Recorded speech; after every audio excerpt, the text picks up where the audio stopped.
Hello guys, welcome to my channel MCQs का अड्डा। हम लोग आज इस वीडियो में बीपीएससी के साइंस के अब तक के जो भी क्वेश्चंस पूछे गए उनको देखने वाले हैं।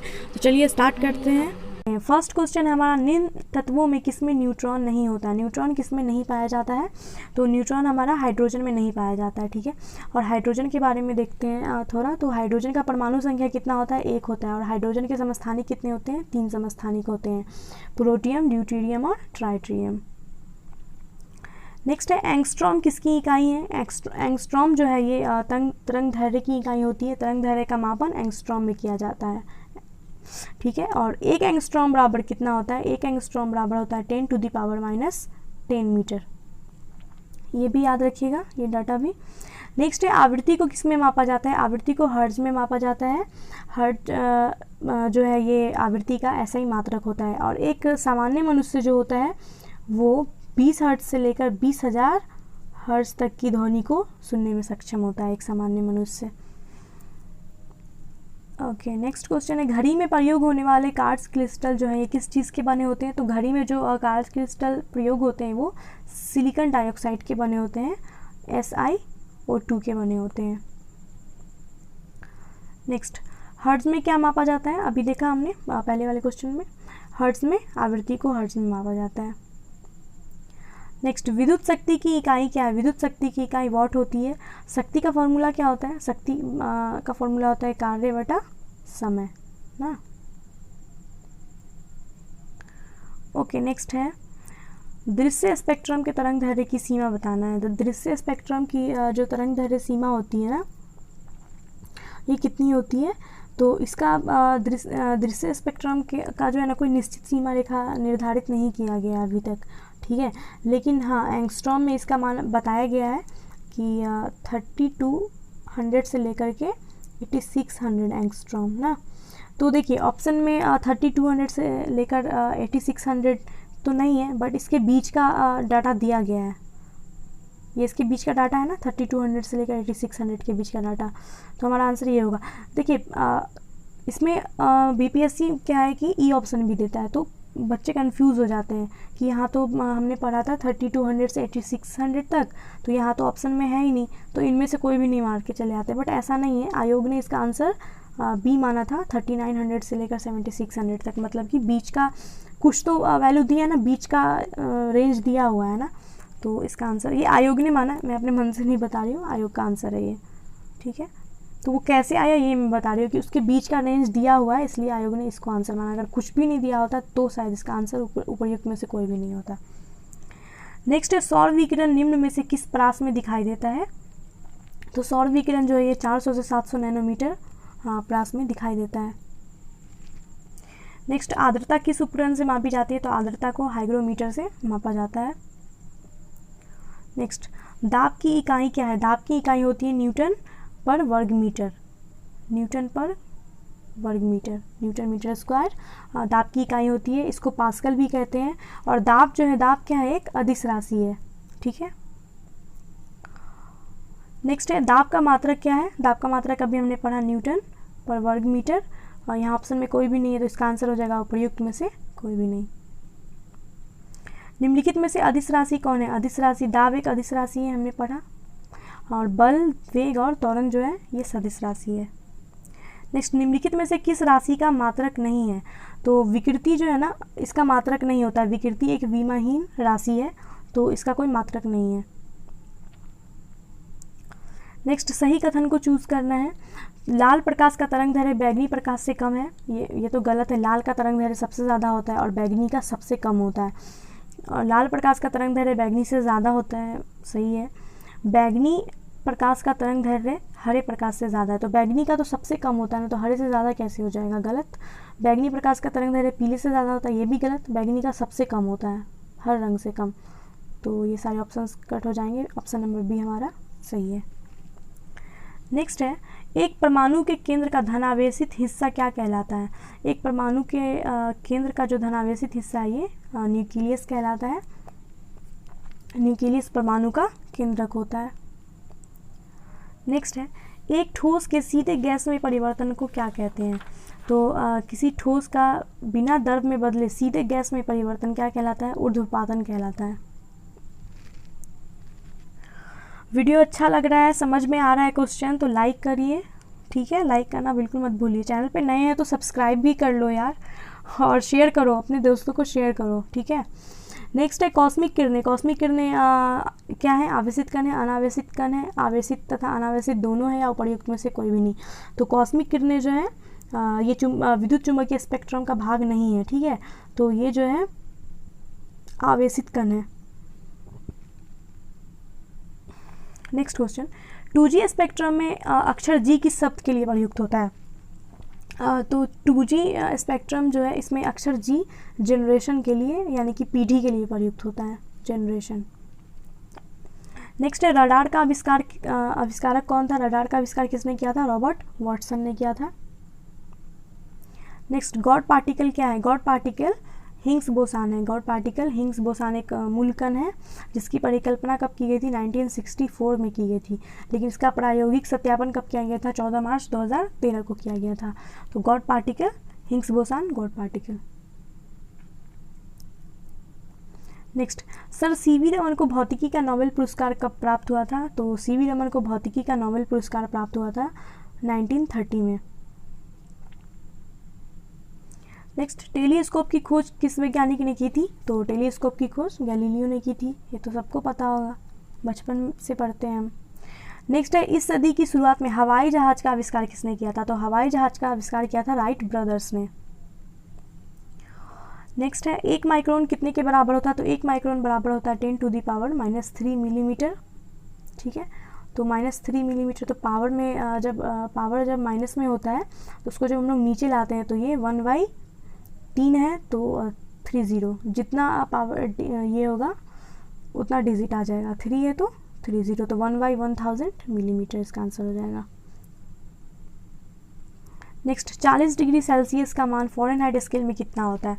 तो सेल्सियस को फ़ारेनहाइट में जो 40 डिग्री सेल्सियस का मान फ़ारेनहाइट स्केल में पूछा, तो इसको चेंज करने का फॉर्मूला होता है फ़ारेनहाइट = होता है 9/5 C + 32, ठीक है। ये फार्मूला है, इसको लिख लीजिए, याद भी कर लीजिए, याद कर सकते हैं, क्योंकि अगर डाटा चेंज हो गया तो फार्मूला अगर आपको याद रहेगा तो आप बना लेंगे।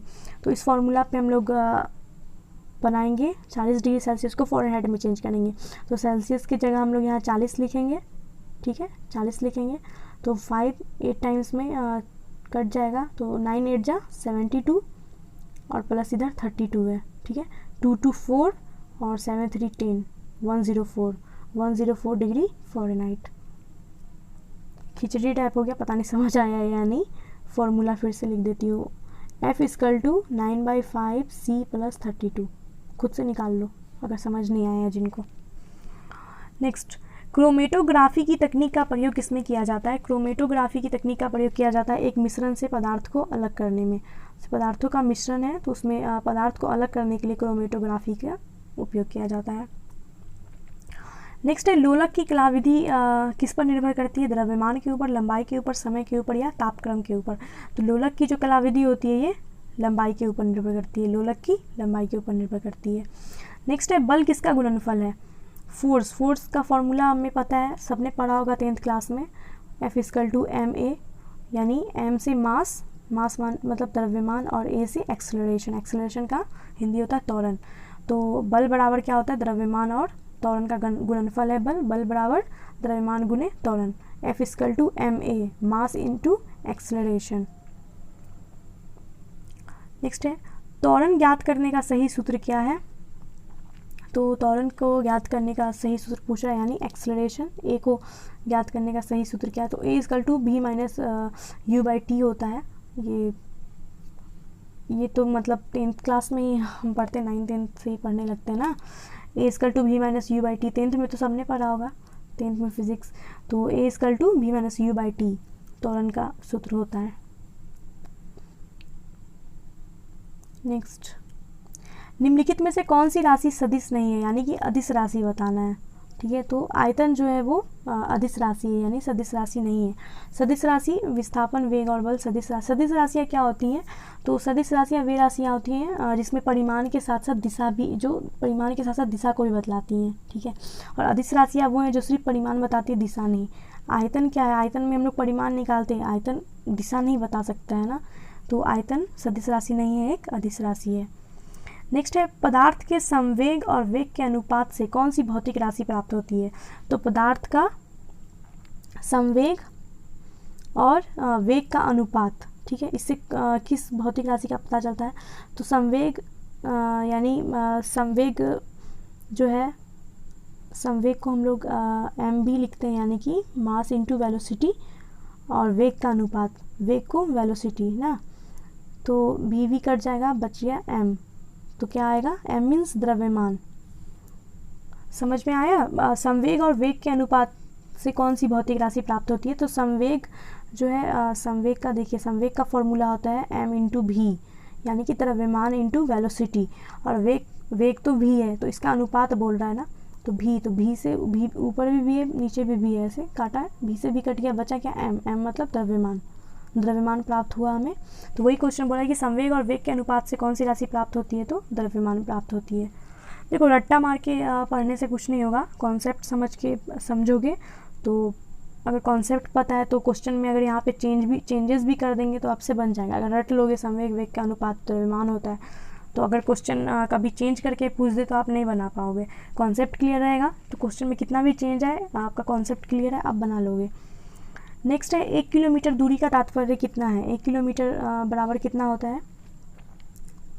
1 किलोमीटर बराबर होता है 1000 मीटर। नेक्स्ट 1 पिकोग्राम बराबर कितना होता है। तो 1 पिकोग्राम बराबर होता है 10⁻⁻12 ग्राम। -12 ग्राम को 1 पिकोग्राम बोलते हैं। नेक्स्ट है, आप एक लिफ्ट में खड़े हैं, लिफ्ट के फर्श पर आपके भार द्वारा लग रहा बल कितना होगा। अगर आप लिफ्ट में खड़े हैं तो लिफ्ट के फर्श पर जो आपके द्वारा बल लग रहा है वो कितना लगेगा, ठीक है।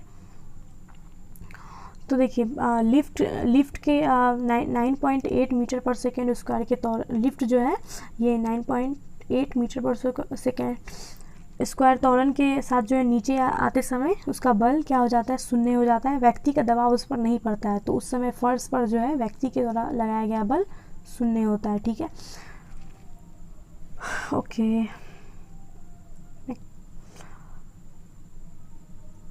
ओके हाँ, इसका आंसर बी है। क्वेश्चन आंसर सब ढका हुआ है, ऐसे देखते हैं। आप एक लिफ्ट में खड़े हैं, लिफ्ट के फर्श पर आपके द्वारा लग रहा बल वो कितना होगा। तो लिफ्ट में जब हम खड़े होते हैं तो लिफ्ट जो ये 9.8 मीटर पर सेकेंड स्क्वायर के त्वरण के साथ नीचे आ रहा होता है।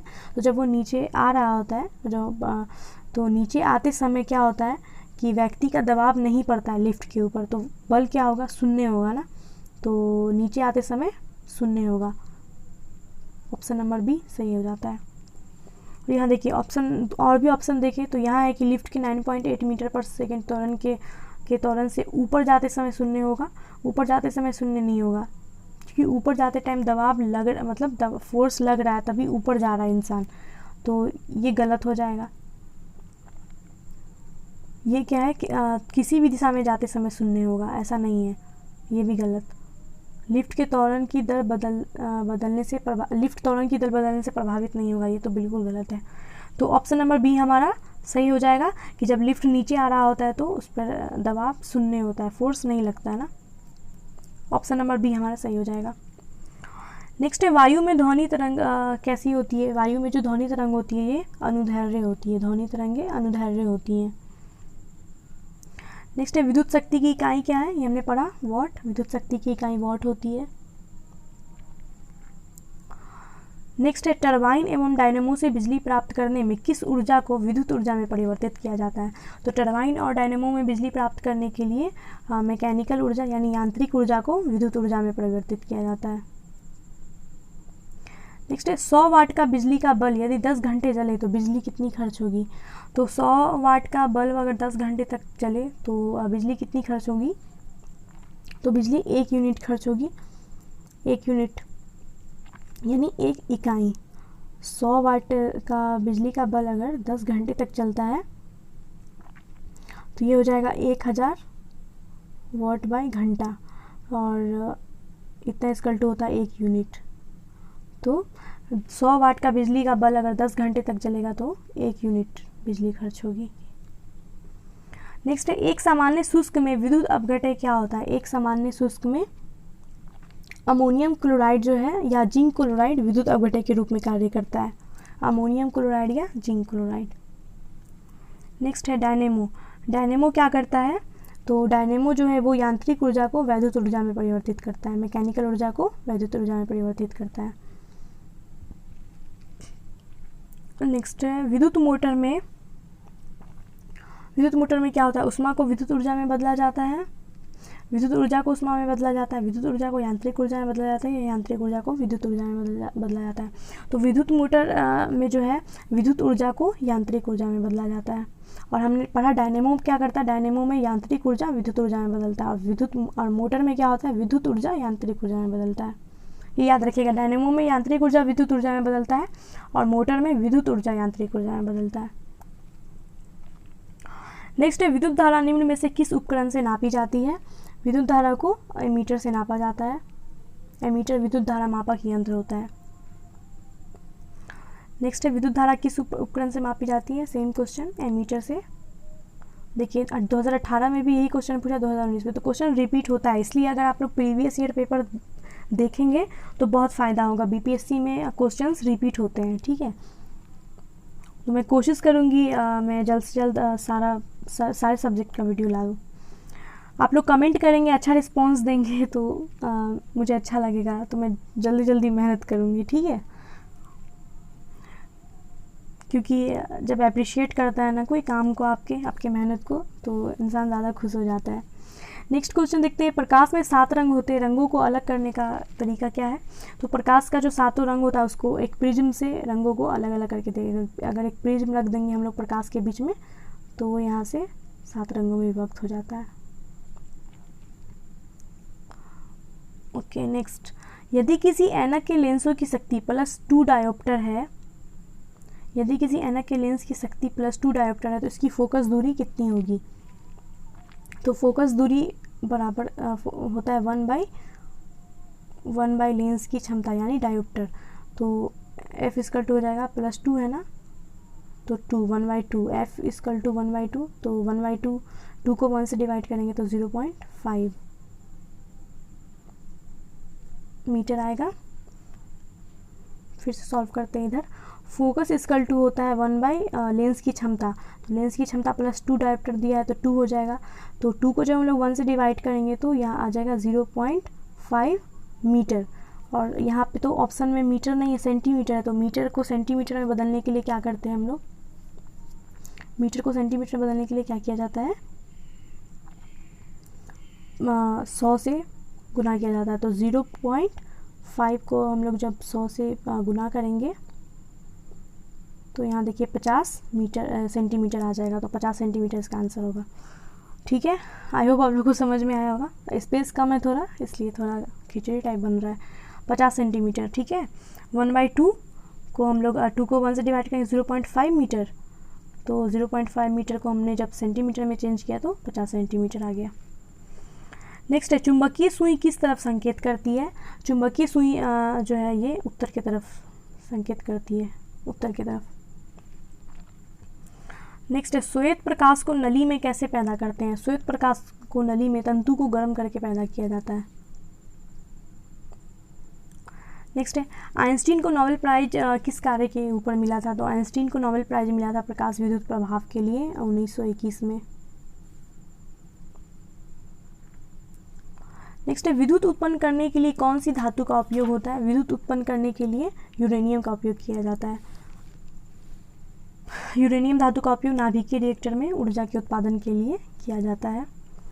नेक्स्ट है कमरे को ठंडा कैसे किया जाता है। कमरे को ठंडा करते हैं संपीड़ित गैस को छोड़ने से कमरा का तापमान जो है वो कम हो जाता है, तो कमरा ठंडा हो जाता है।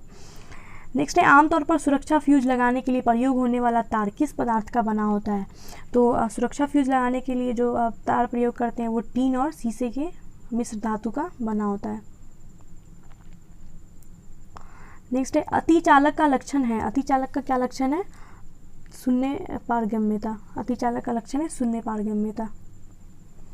नेक्स्ट है ठंडक के दिनों में लोहे के गुटकों और लकड़ी के गुटकों को प्रातःकाल छुएं तो लोहे का गुटका ठंडा लगता है, क्यों। तो जब ठंड का मौसम होता है तो लोहे या लकड़ी के गुटके को जो हम लोग छूते हैं तो लोहे का गुटका बहुत लोहा ठंडा लगता है ना। क्यों लगता है ठंड के टाइम में और ज़्यादा ठंडा लगने लगता है? क्योंकि लकड़ी की तुलना में लोहा जो है ये ऊष्मा का अच्छा चालक नहीं है। लकड़ी ऊष्मा का अच्छा सुचालक माना जाता है, लेकिन लोहा जो है वो लकड़ी की तुलना में ऊष्मा का चालक अच्छा नहीं है, इसलिए। नेक्स्ट, कमरे में रखा रेफ्रिजरेटर का दरवाज़ा खोलकर क्या कर सकते हैं हम लोग? कमरे को कुछ डिग्री ठंडा कर सकते हैं, रेफ्रिजरेटर के तापमान तक ठंडा कर सकते हैं, अंततः कमरे को थोड़ा गर्म कर सकते हैं, या कमरे को ना तो गर्म कर सकते हैं ना ठंडा।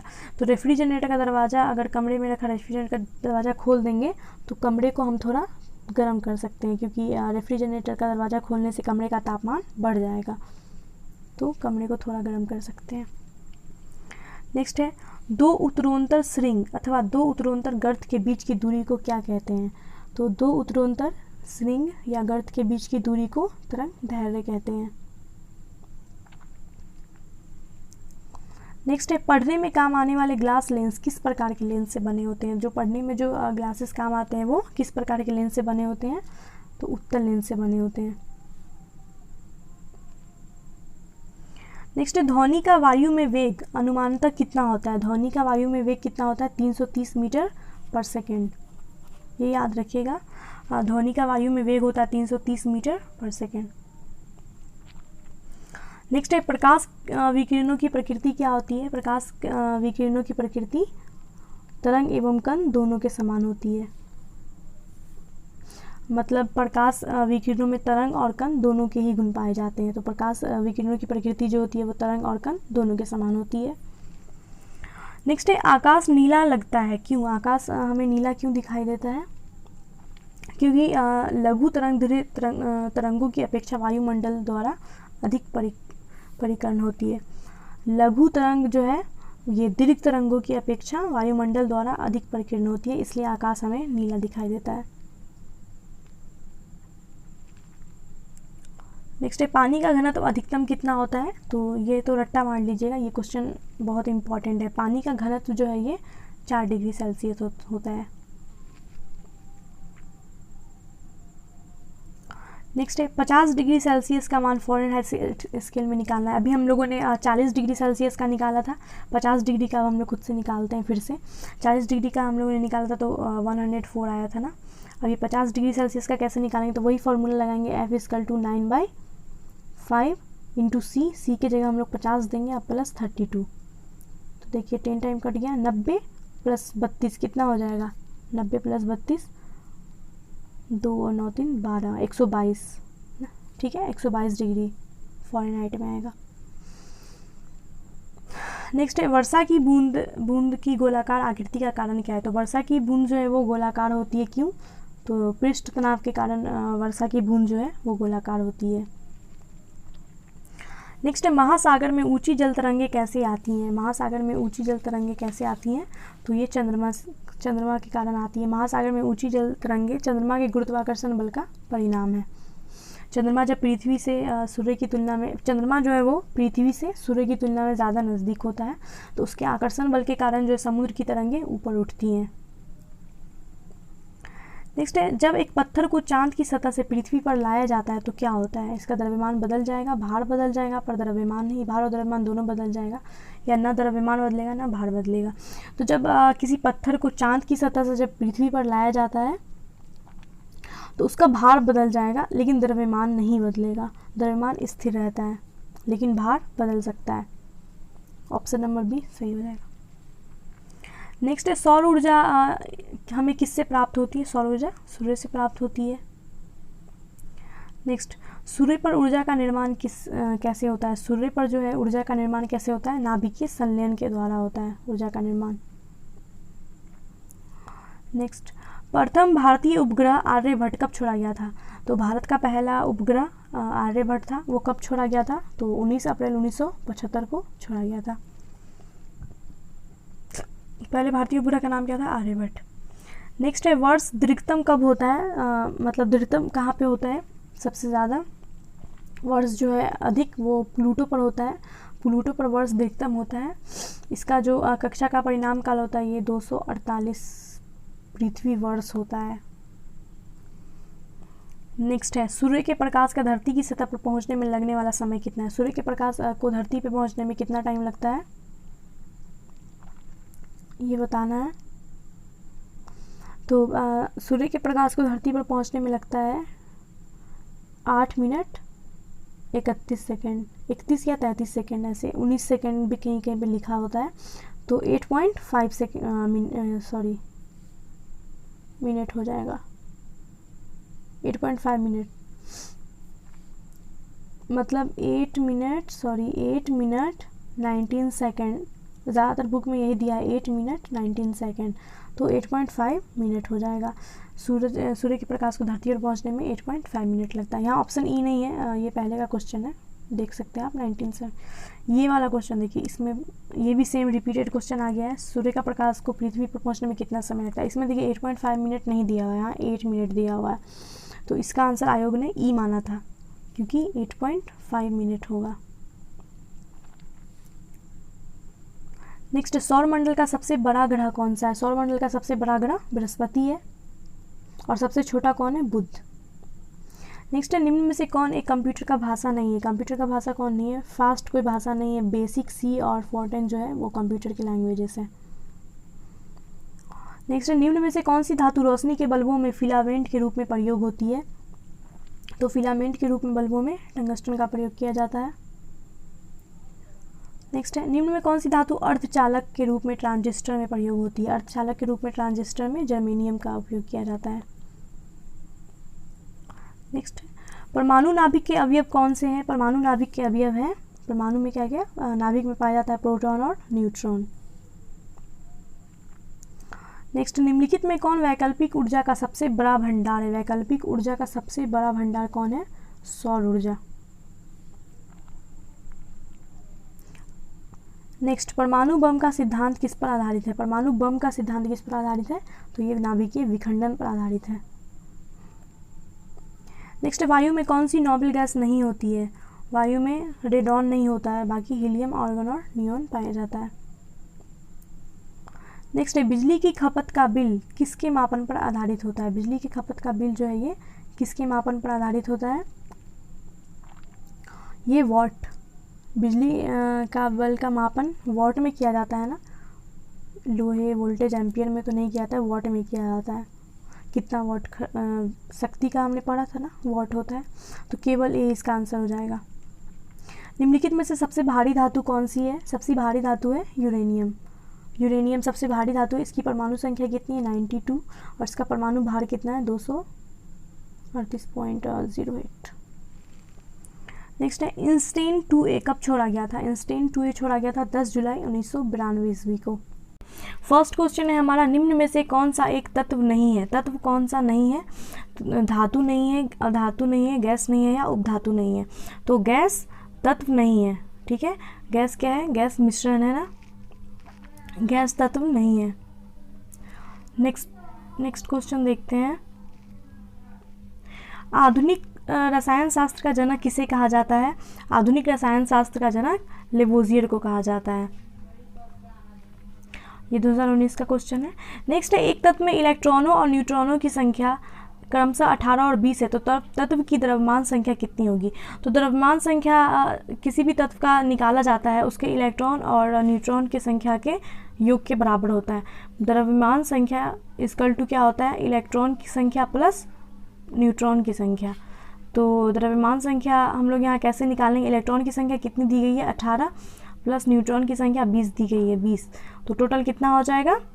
38, ठीक है। तो द्रव्यमान संख्या कभी भी निकालने बोले तो उसमें वहाँ पे इलेक्ट्रॉन न्यूट्रॉन की संख्या दी हुई होंगी, उसको ऐड कर दीजिएगा तो द्रव्यमान संख्या निकल जाएगा, ठीक है, 38। नेक्स्ट है, निम्न में से किसका पीएच मान 7 है? पीएच मान किसका 7 होता है? तो शुद्ध पानी का पीएच मान जो है वो 7 होता है, और उदासीन विलयन का पीएच मान भी 7 होता है। तो यहाँ देखिए उपर्युक्त में से एक से अधिक इसका आंसर हो जाएगा, ऑप्शन ई। नेक्स्ट है, पानी का पीएच मान कितना है? पानी का पीएच मान 7 होता है। नेक्स्ट, ब्रोमीन होती है, ब्रोमीन रंगीन गैस होती है, भूरी ठोस, अत्यंत ज्वलनशील या लाल द्रव होती है।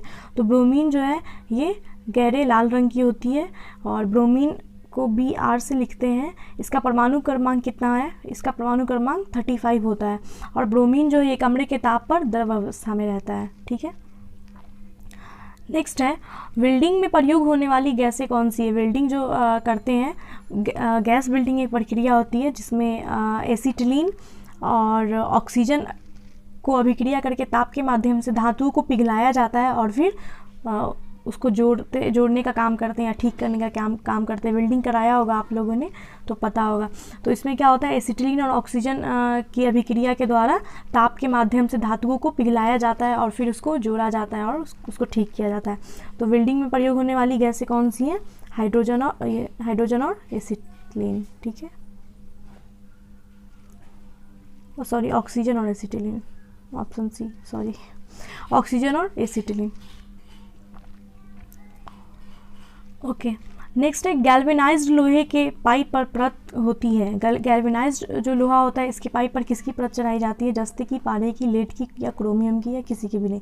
तो गैल्वेनाइज्ड लोहा जो होता है, तो लोहे को देखिए जंग से सुरक्षित रखने के लिए उस पर जस्ते की जो है परत चढ़ाई जाती है और इसी प्रक्रिया को गैल्वेनाइज्ड कहते हैं या हिंदी में यस्दलेपन कहते हैं। तो गैल्वेनाइज्ड कहते हैं लोहे के पाइप पर जो जस्ते की परत चढ़ाई जाती है उसको जंग से सुरक्षित रखने के लिए। तो इसका आंसर क्या होगा? जस्ता। नेक्स्ट है कपड़े साफ़ करने में प्रयोग होने वाले डिटर्जेंट कौन से हैं? तो कपड़े को जो साफ़ किया जाता है उसमें प्रयुक्त होने वाले डिटर्जेंट क्या होते हैं? वो सल्फोनेट होते हैं। नेक्स्ट है वह तत्व जो मानव पसीने के माध्यम से उत्सर्जित होता है। पसीने के साथ कौन सा तत्व उत्सर्जित होता है? तो पसीने के साथ जो है देखिए सोडियम भी उत्सर्जित होता है, कैल्शियम, मैग्नीशियम, जिंक, आयरन, ये सभी तत्व जो है ये पसीने से के माध्यम से उत्सर्जित होते हैं। तो यहाँ ऑप्शन में देखिए मैग्नीशियम भी दिया है, गंधक भी दिया हुआ है जो कि और लोहा भी दिया हुआ है, लोहा भी उत्सर्जित होता है। तो ये हमारा उपर्युक्त में से एक से अधिक आंसर सही हो जाएगा। ऑप्शन नंबर ई हमारा सही हो जाएगा।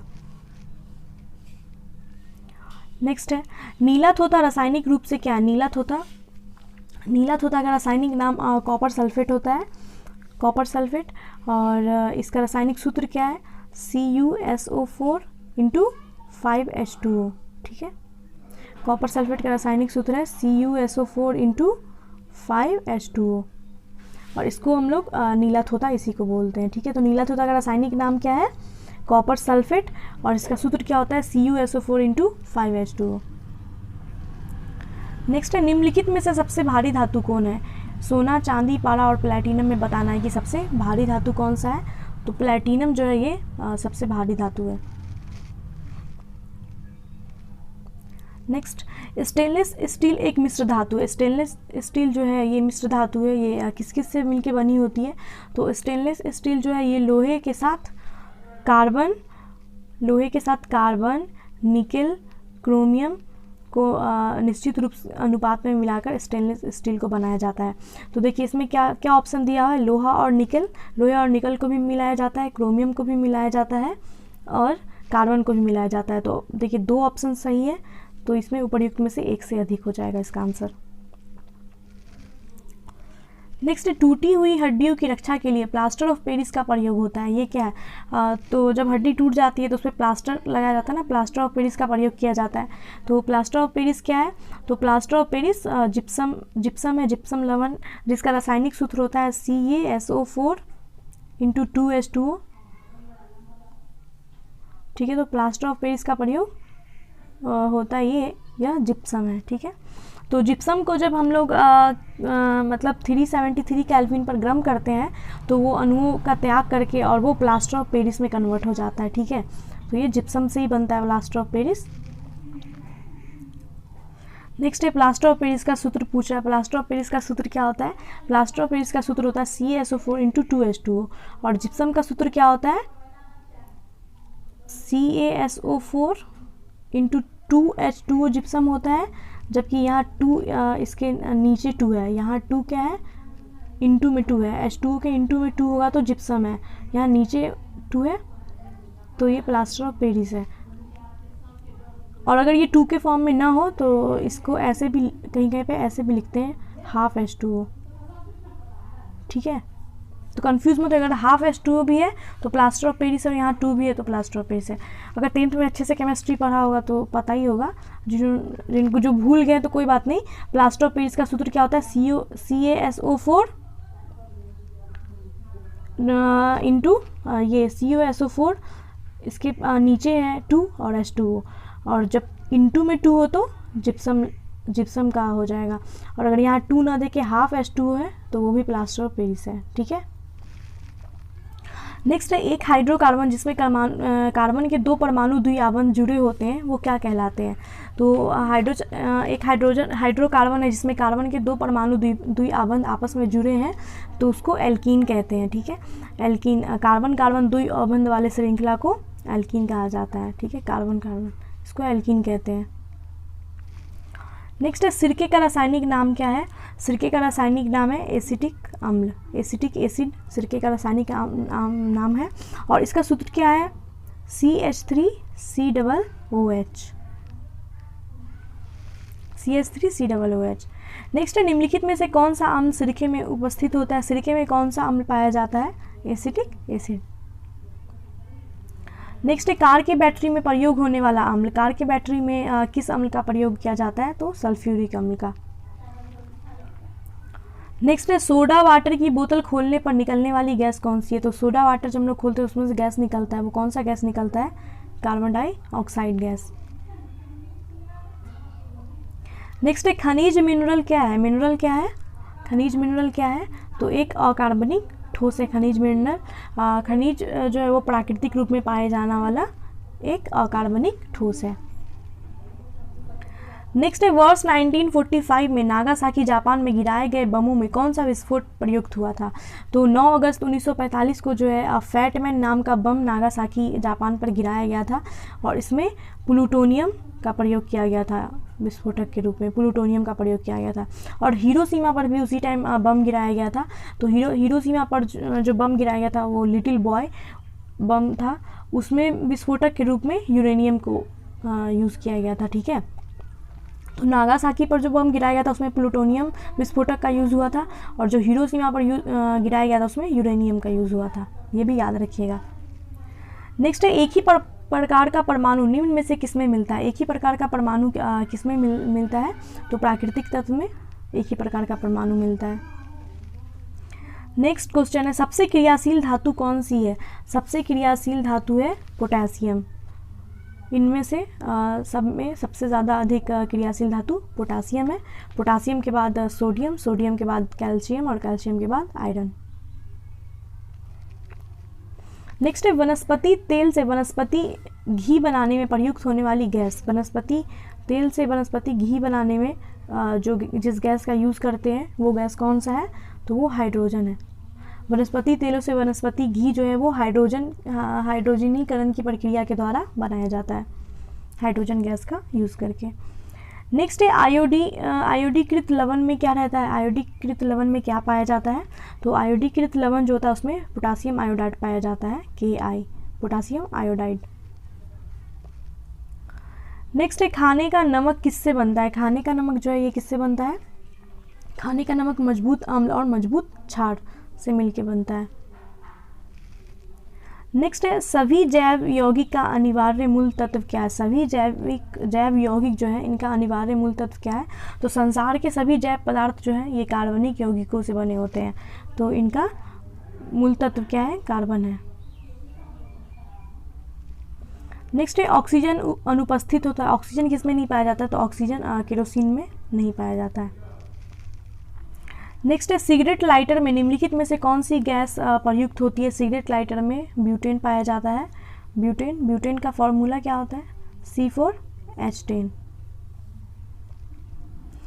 नेक्स्ट है प्राकृतिक रबर किसका बहुलक है। प्राकृतिक रबर जो है ये किसका बहुलक है, तो ये आइसोप्रीन का बहुलक है। देखिए गाइस आप लोग ना इस वीडियो को देखिएगा और पॉज करके खुद से कोशिश कीजिएगा इसका आंसर मतलब देने का, इसको सॉल्व करने का, और कमेंट करके बताइएगा कि आपने खुद से कितने क्वेश्चन सॉल्व किए, ठीक है। अभी तो मैं सबके आंसर बता रही हूँ, पढ़ा रही हूँ, लेकिन रिवीजन कीजिएगा जब आप लोग तो मुझे कमेंट करके ज़रूर बताइएगा कि आपको कितने क्वेश्चन याद हुए हैं और कितना सही कर पाए हैं आप लोग। नेक्स्ट, टेफ्लॉन निम्नलिखित में से एकलक का बहुलक है। मतलब टेफ्लॉन जो है इन निम्नलिखित में से किसका बहुलक है? तो टेफ्लॉन टेट्राफ्लोरोएथीन का बहुलक है। नेक्स्ट क्वेश्चन है, बैकेलाइट निम्नलिखित के संघनन से बनता है। बैकेलाइट किससे बनता है? किसके संघनन से बैकेलाइट बनता है? तो बैकेलाइट बनता है फिनॉल और फॉर्मल्डिहाइड के संघनन से। और बैकेलाइट की खोज किसने की थी? ये 1907 से 1909 के बीच बेल्जियम के एक रसायन वैज्ञानिक थे लियो बैकेलैंड। लियो बैकेलैंड ने बैकेलाइट की खोज की थी, लियो बैकेलैंड ने। नेक्स्ट है, ट्राइग्लिसराइड क्या है? ट्राइग्लिसराइड एक वसा है। जो ट्राइग्लिसराइड क्या करता है? हमारे शरीर में पाए जाने वाले वसा का एक प्रकार है जो भोजन से प्राप्त ऊर्जा को ट्राइग्लिसराइड में परिवर्तित करता है। नेक्स्ट है, घरेलू ईंधन के रूप में प्रयुक्त एलजीपी में मुख्यतः क्या पाया जाता है? तो घर में जो ईंधन के रूप में हम लोग एलपीजी का इस्तेमाल करते हैं, इसमें क्या पाया जाता है मुख्य रूप से? तो इसमें पाया जाता है प्रोपेन और ब्यूटेन दोनों ही पाया जाता है। प्रोपेन और ब्यूटेन दोनों ही पाया जाता है एलपीजी में। तो इसका आंसर क्या हो जाएगा? उपर्युक्त में से एक से अधिक, ऑप्शन ई। नेक्स्ट है, ग्रीन हाउस गैसों में मुख्य घटक क्या है? ग्रीन हाउस गैसों में मुख्य घटक क्या होता है? तो ग्रीन हाउस गैसों में जो मुख्य घटक है वो carbon dioxide, methane, nitrous oxide और ओजोन, ये चारों ही ग्रीन हाउस गैसों के घटक है। तो उपर्युक्त में से एक से अधिक इसका आंसर हो जाएगा। वीडियो अच्छा लग रहा है तो वीडियो को लाइक करना मत भूलो, वीडियो को लाइक करते रहो साथ में, और शेयर करो, ठीक है? शेयर करो। इस वीडियो का टारगेट बस ज़्यादा नहीं, 100 लाइक होना चाहिए, बस 100 लाइक। नेक्स्ट है, ग्रीन हाउस गैसों में मुख्य घटक क्या होता है? सेम क्वेश्चन देखिए आप लोग। देखिए बीपीएससी में यही तो खासियत है, ये लोग क्या करते हैं ना, क्वेश्चन रिपीट करते हैं। तो इसलिए अगर आप लोग बीपीएससी की प्रिपरेशन कर रहे हैं तो सबसे पहले तो मैं सजेस्ट करूँगी कि प्रीवियस ईयर पढ़ लो। प्रीवियस ईयर से ना 10% आपको एग्ज़ाम में आ जाएगा। तो प्रीवियस ईयर पढ़ना बहुत, देखो कुछ भी चेंज नहीं किया, ऑप्शन के साथ पूरा उसी को उठा के डाल दिया है। 18 में भी और 19 में भी पूछा हुआ है उसी क्वेश्चन को। तो प्रीवियस ईयर पढ़ना ज़रूरी है। तो आप लोग टेंशन मत लीजिए। 67th बीपीएससी की जो लोग प्रिपरेशन कर रहे हैं, जो पुराने हैं उन्होंने तो पढ़ा ही होगा, जो नए हैं बच्चे तो आप लोग घबराइए मत, मैं सारे प्रीवियस ईयर लाऊंगी, आप लोग देखते रहना। बस आप लोग वीडियो देखना और प्रैक्टिस करना, खुद ही हो जाएगा याद, ठीक है? नेक्स्ट सेम क्वेश्चन है, ग्रीन हाउस गैस में मुख्य घटक क्या होता है? Carbon dioxide, methane, nitrous oxide और ओजोन, उपर्युक्त में से एक से अधिक। और वीडियो में लाइक करते रहो यार, लाइक करते रहो, बस 100 लाइक करना है इस वीडियो को।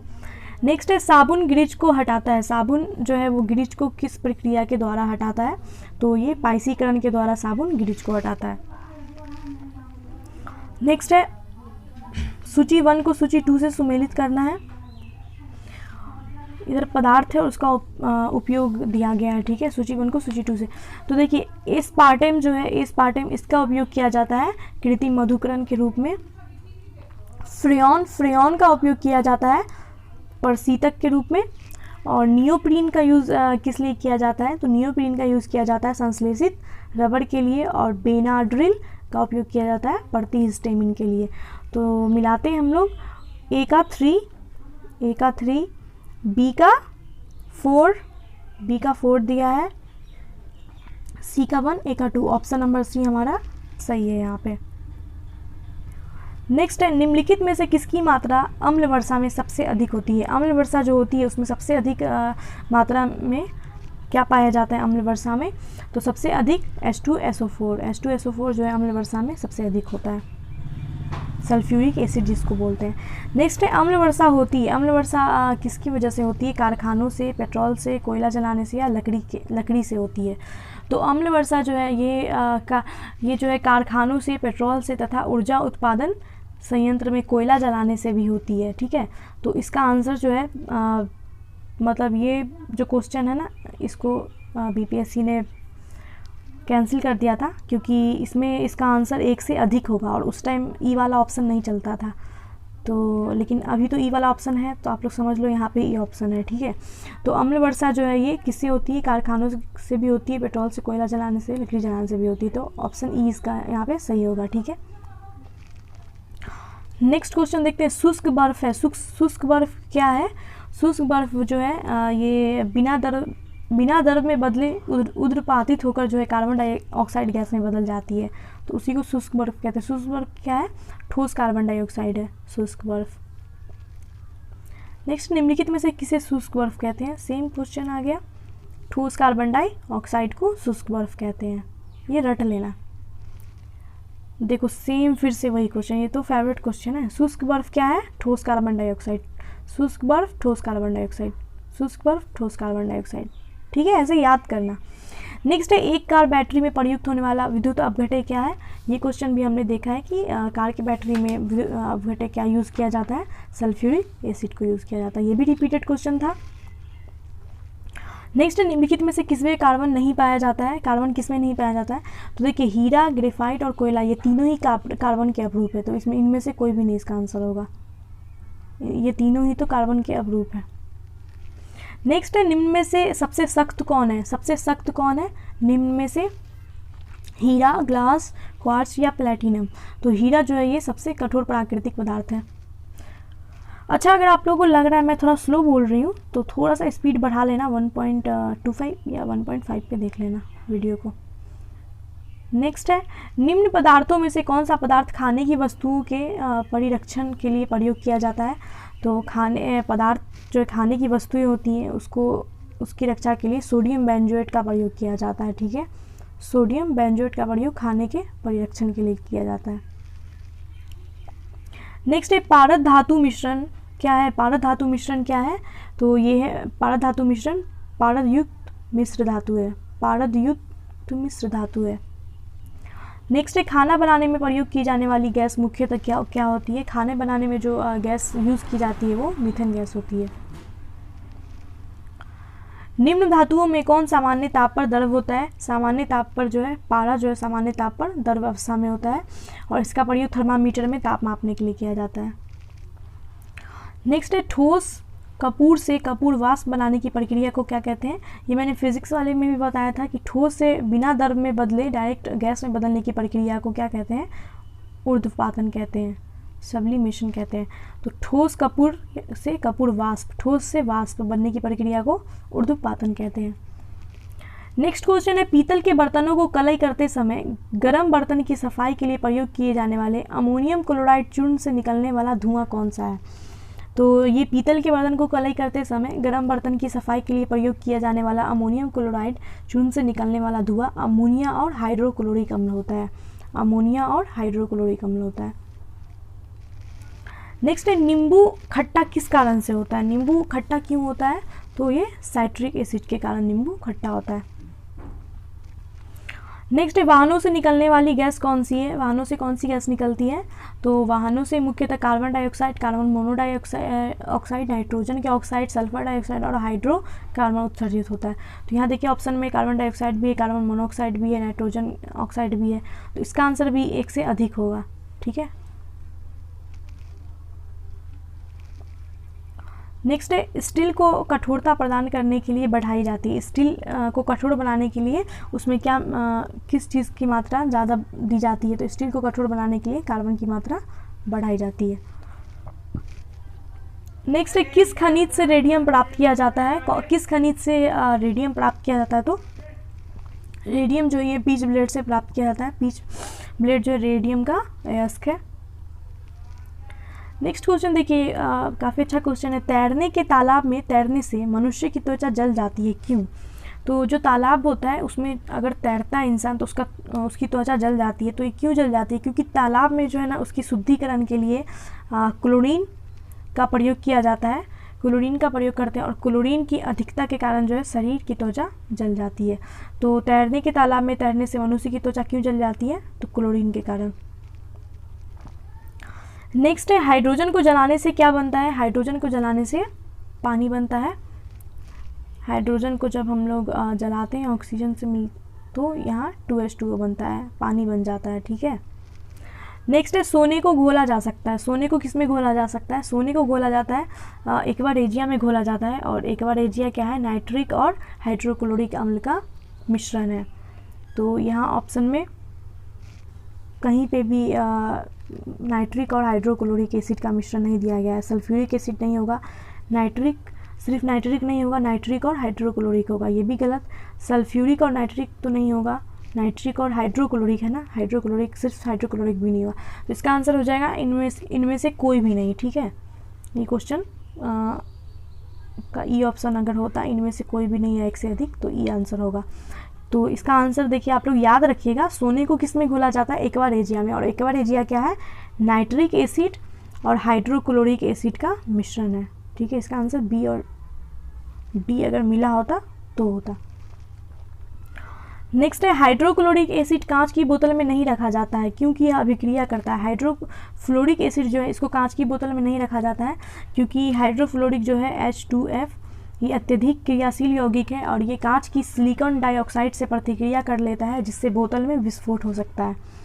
तो ये हाइड्रोफ्लोरिक एसिड कांच की बोतल में क्यों नहीं रखा जाता है, क्योंकि कांच की सिलिकॉन डाइऑक्साइड से ये अभिक्रिया करेगा तो कांच में विस्फोट हो जाएगा। नेक्स्ट है, वायु में थोड़ी देर रखने पर किसी धातु के ऊपर हरे रंग के बेसिक कार्बोनेट की परत जम जाती है, वो धातु कौन सा है। तो आप लोग देखते हैं कभी कभी किसी धातु को वायु में रखते हैं तो उस पर ग्रीन कलर का परत जम जाता है, तो वो कौन सा धातु होता है, वो तांबा होता है। वायु में थोड़ी देर रखने के बाद तांबा धातु के ऊपर हरे रंग के बेसिक कार्बोनेट की परत जम जाती है, जिसे पटीना कहा जाता है, पटीना। नेक्स्ट है, विस्फोट नाइट्रोग्लिसरीन क्या है। विस्फोटक नाइट्रोग्लिसरीन एक एस्टर है जिसका उपयोग विस्फोट के तहत किया जाता है। ये नाइट्रोग्लिसरीन क्या है, एक एस्टर है। नेक्स्ट है, घरेलू एलपीजी सिलेंडरों में दाब मापक नहीं प्रदान किया जाता है, क्यों। तो एलपीजी में जो है अत्यधिक दाब पर संपृक्त करके गैस को द्रवित किया जाता है और इसमें दाब मापक नहीं लगाया जाता है क्योंकि दाब मापक लगाने से दाब मापक के चोक हो जाने की संभावना रहती है, इसलिए नहीं लगाया जाता है। तो ये एलपीजी द्वारा चोक हो जाते हैं, इसी के लिए इसमें दाब मापक नहीं लगाया जाता है। नेक्स्ट, निम्नलिखित में से किस खनिज द्वारा लोहा प्राप्त किया जाता है। लोहे को हम किस खनिज से प्राप्त करते हैं, हेमेटाइट से। हेमाटाइट जो है ये इससे लोहे को प्राप्त करते हैं। नेक्स्ट है, विरंजक चूर्ण के लिए कौन सा कथन गलत है, गलत कथन बताना है। तो विरंजक चूर्ण जो है ये हल्के पीले रंग का चूर्ण होता है, ये एक ऑक्सीकारक है और तनु अम्ल की प्रतिक्रिया से क्लोरीन निष्कासित भी करता है। विरंजक चूर्ण जो है ये जल में विलय नहीं होता है, तो ये ऑप्शन गलत है। नेक्स्ट है, जस्ते से एक आयतन भाग घनत्व 7100 किलोग्राम और 2 आयतन भाग तांबा का घनत्व 8900 किलोग्राम मीटर पर क्यू से मिलाने पर पीतल बनता है। पीतल का घनत्व कितना होगा। तो देखिए, जस्ते का एक आयतन का भाग है, जस्ते का एक आयतन का भाग है, वो कितना है, उसका घनत्व 7100 है। इसको सॉल्व करना होगा हमें। और 2 आयतन का भाग तांबा है, इसका घनत्व है 8900, ठीक है। तो इसको मिलाने पर पीतल बनता है, तो पीतल का घनत्व कितना होगा। तो टोटल तो देखिए पीतल का घनत्व कितना हो जाएगा हमारा कि एक जस्ते का एक आयतन का भाग हम लोग का 7100 है और प्लस तांबे का 2 भाग है 8900, यानी कि 2 × 8900। तो इसको जब हम लोग सॉल्व करेंगे तो हमारा आ जाएगा 8300 किलो प्रति मीटर क्यूब, 8300 प्रति किलोमीटर क्यूब आ जाएगा। 7100 और इसका 2 × 8900 को जब हम लोग करेंगे तो वो आ जाएगा हमारा 24,900 और इसको हम 3 से डिवाइड करेंगे तो हमारा आ जाएगा 8300। नेक्स्ट है, जस्ते से एक बर्तन पर विद्युत लेपन की विधि में क्या बनता है। जस्ते से एक बर्तन पर विद्युत लेपन की विधि में देखिए जस्ता 2 इलेक्ट्रॉन का त्याग करके धन आयन बन जाता है। जस्ते से बर्तन पर जब विद्युत लेपन की विधि होती है तो उसमें जस्ता जो है 2 इलेक्ट्रॉन का त्याग करके धन आयन बन जाता है और बर्तन इलेक्ट्रॉन का त्याग करके ऋण आयन बन जाता है। इससे क्या होता है कि जस्ता जो है वो धन ध्रुव और बर्तन जो है वो ऋण ध्रुव के रूप में परिणत हो जाता है। तो जस्ते से एक बर्तन पर विद्युत लेपन की विधि में क्या होता है, बर्तन को ऋण ध्रुव और जस्ते को धन ध्रुव बनाया जाता है। Option number C. नेक्स्ट है, स्टेनलेस स्टील मिश्र धातुएं किसकी। स्टेनलेस स्टील मिश्र धातु है लोहे और क्रोमियम की। ये क्वेश्चन भी पढ़ा हुआ है। नेक्स्ट, निम्नलिखित में से किस में ऋणात्मक आवेश होता है। ऋणात्मक आवेश किस में होता है। तो देखिए ये हमारा जब रेडियो एक्टिव पदार्थ होता है ना, ये इसमें से 3 किरणें निकलती हैं, अल्फ़ा, बीटा और गामा। 3 किरणें निकलती हैं रेडियो एक्टिव पदार्थ से, जिसमें अल्फ़ा जो है ये धन आवेशित होता है, बीटा ऋण आवेशित होता है और गामा जो है ये उदासीन होता है। तो इसमें ऋण आवेशित पूछ रहा है, ऋण आवेशित कौन होता है? तो ऋण आवेशित होता है बीटा। अल्फ़ा धन आवेशित होता है और गामा उदासीन होता है। नेक्स्ट, निम्नलिखित में से कौन सा इलेक्ट्रॉनिक संरूपण धातु तत्वों के लिए होता है? तो धातु तत्वों के लिए 2882 ये संरूपण धातु तत्वों के लिए होता है। नेक्स्ट है CO समूह का आबंध क्रम क्या है? CO समूह का आबंध क्रम है 3। नेक्स्ट है, जिस तत्व के परमाणु में 2 प्रोटॉन 2 न्यूट्रॉन और 2 इलेक्ट्रॉन हो उस तत्व की द्रव्यमान संख्या कितनी होगी? तो हमने बताया था द्रव्यमान संख्या कैसे निकालते हैं, तो प्रोटॉन न्यूट्रॉन को ऐड करके, तो 2 प्रोटॉन 2 न्यूट्रॉन ऐड करेंगे तो 4 आ जाएगा, 4 होगा इसका द्रव्यमान संख्या। नेक्स्ट है, सल्फर हेक्साफ्लोराइड अणु का आकार कौन सा है? सल्फर हेक्साफ्लोराइड अणु का आकार अष्टफलकीय होता है। नेक्स्ट है, एक तत्व X की बातम कक्षा में 4 इलेक्ट्रॉन है, हाइड्रोजन के साथ इसके यौगिक का कौन सा सूत्र होगा? तो X बातम कक्षा में 4 इलेक्ट्रॉन है और इसको जब हम लोग हाइड्रोजन से मिलाएंगे तो इसके यौगिक का सूत्र क्या हो जाएगा? XH4। इसको 4 इलेक्ट्रॉन था, ये इसको 4 देगा और हाइड्रोजन का तो परमाणु संख्या 1 होगा, इसको 1 देगा, तो XH4 आ जाएगा हमारा, क्या हो जाएगा? XH4। नेक्स्ट है, भारी पानी वह पानी होता है, भारी पानी कौन सा पानी को भारी पानी कहते हैं? तो हाइड्रोजन का जो हाइड्रोजन के 3 समस्थानिक होते हैं, तो उसमें ड्यूटेरियम जो होता है हाइड्रोजन का समस्थानिक, ये जल का निर्माण H2 से न होकर अगर यदि ड्यूटेरियम से ही हो जाए तो उस पानी को भारी पानी कहते हैं। ठीक है, तो भारी पानी कौन सा पानी है? जिसमें हाइड्रोजन का स्थान आइसोटोप ले लेता है, मतलब कि हाइड्रोजन का समस्थानिक जो ड्यूटेरियम है, आइसोटोप उसकी इंग्लिश है समस्थानिक की, तो हाइड्रोजन का जो आइसोटोप है ड्यूटेरियम, अगर जल का निर्माण हाइड्रोजन से न होकर ड्यूटेरियम से होता है, मतलब आइसोटोप से हो जाए, तो वो भारी पानी कहलाता है। ठीक है,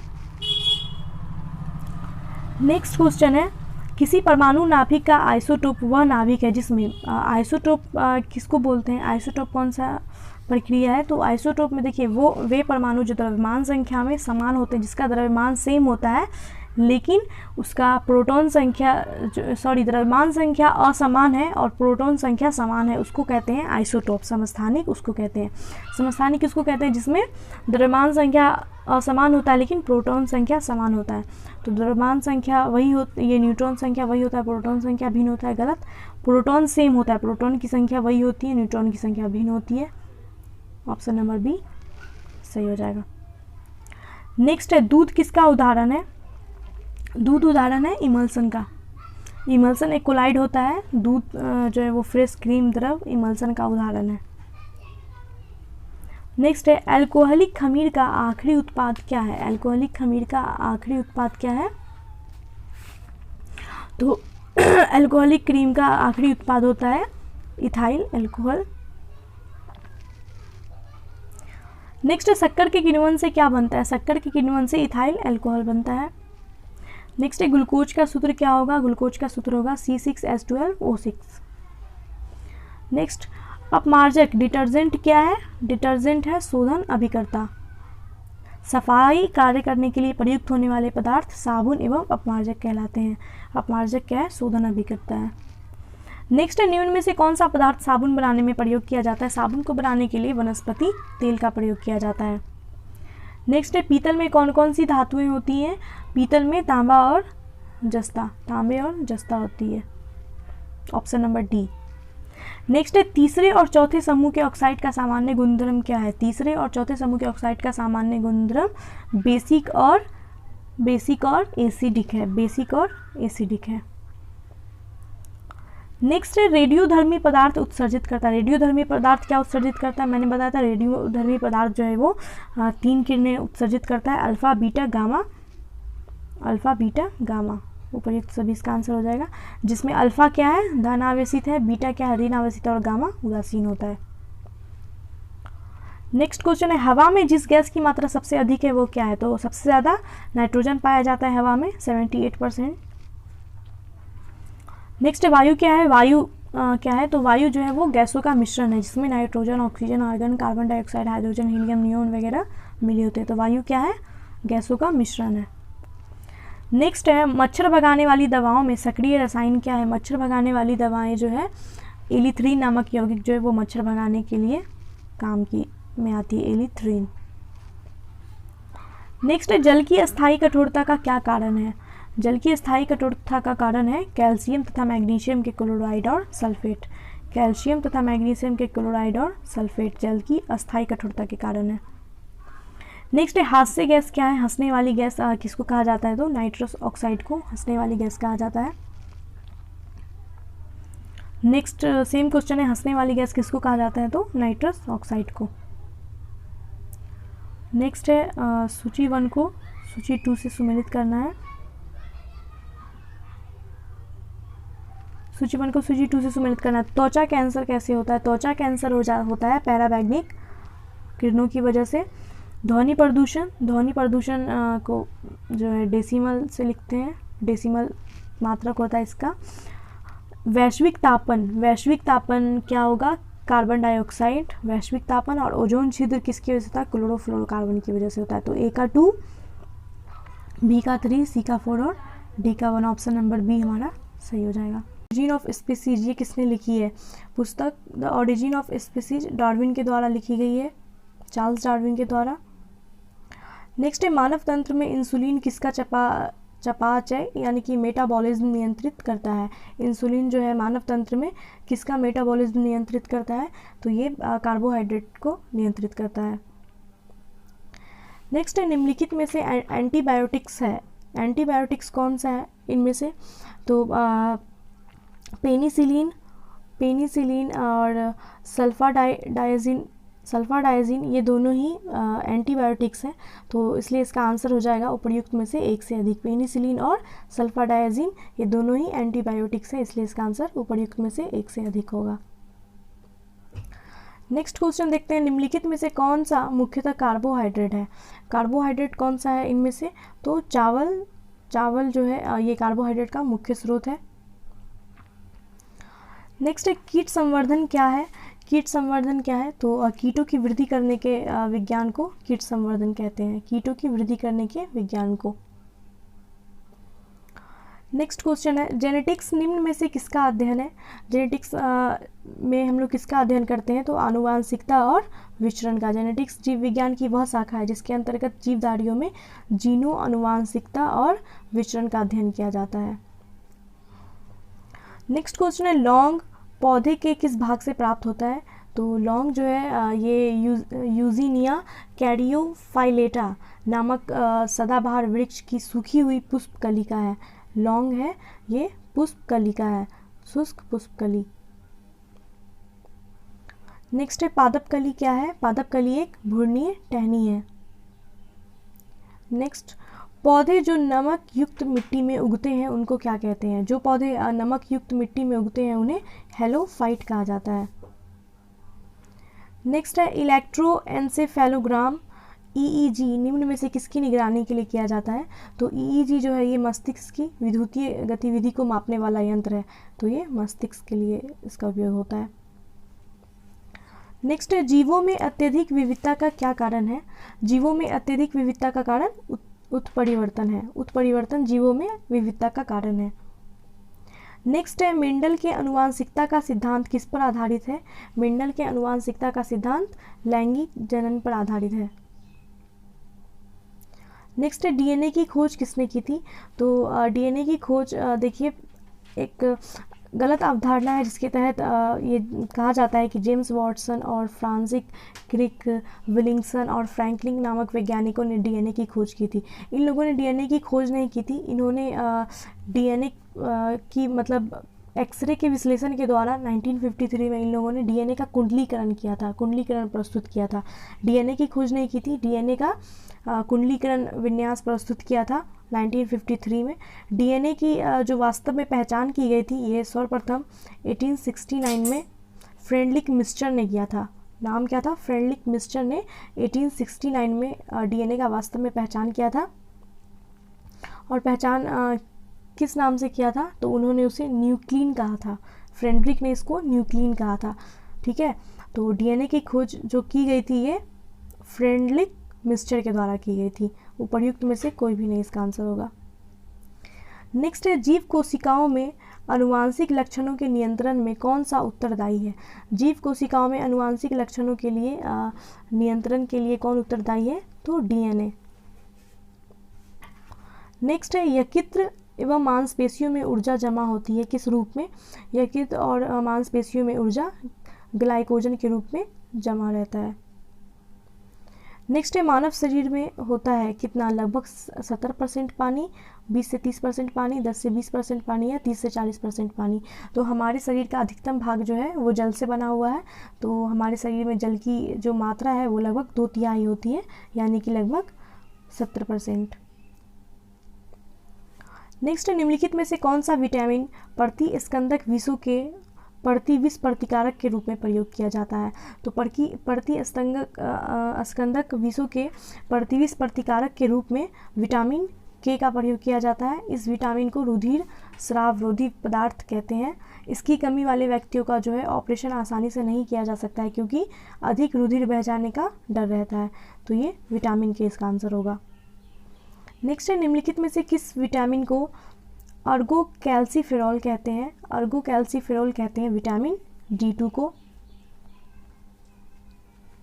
नेक्स्ट है, मानव शरीर में विटामिन ए कहाँ भंडारित होता है? मानव शरीर में विटामिन ए जो है वो यकृत में भंडारित होता है काफ़ी मात्रा में।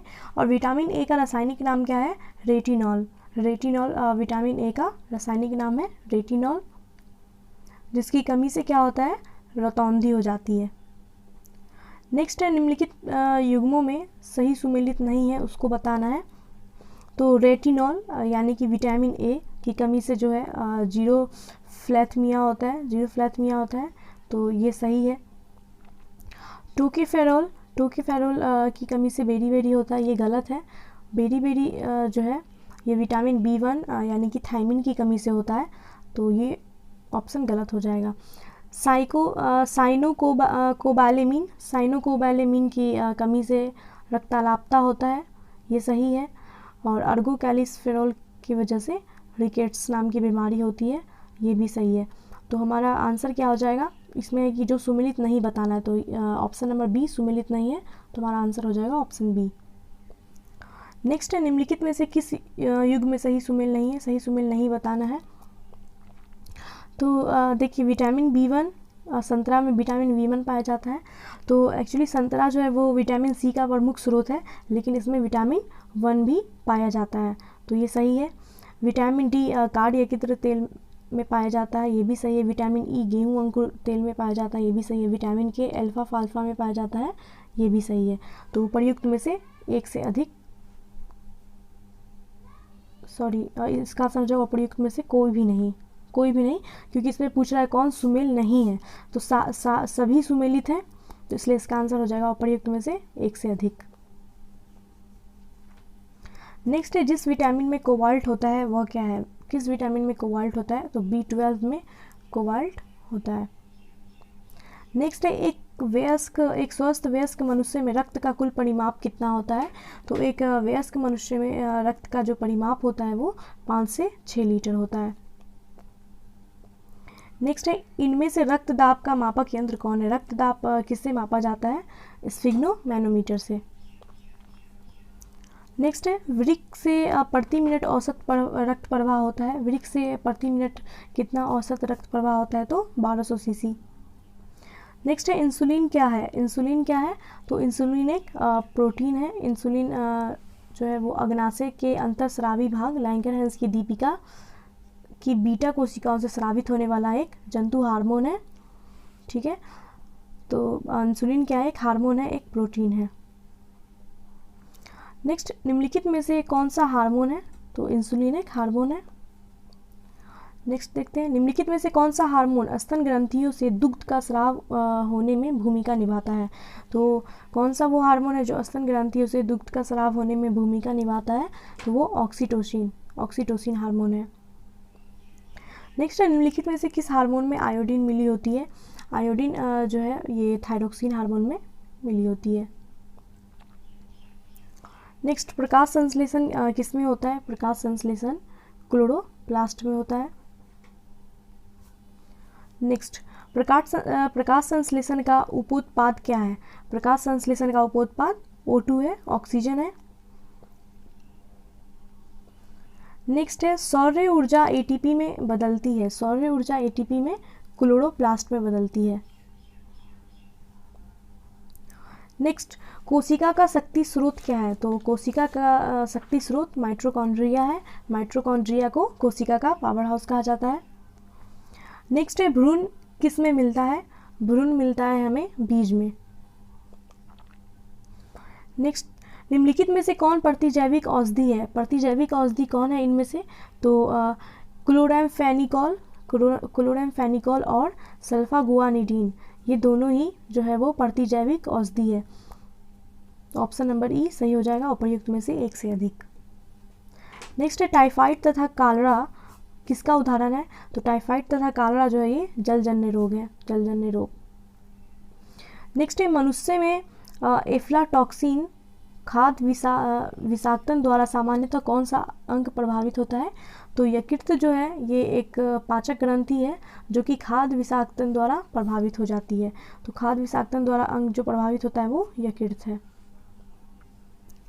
नेक्स्ट है, मनुष्य के शरीर के किस अंग में लिम्फोसाइट का निर्माण होता है? लिम्फोसाइट का निर्माण जो है ये प्लीहा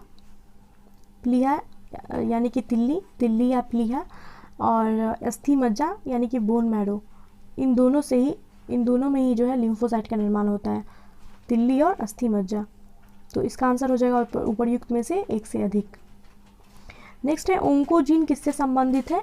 ओंकोजीन जो है ये कर्क रोग से संबंधित है, कैंसर से संबंधित है। नेक्स्ट है, रक्त कैंसर, ब्लड कैंसर यानी कि ल्यूकेमिया की रोकथाम में प्रयोग किए जाने वाला रेडियो समस्थानिक कौन सा है?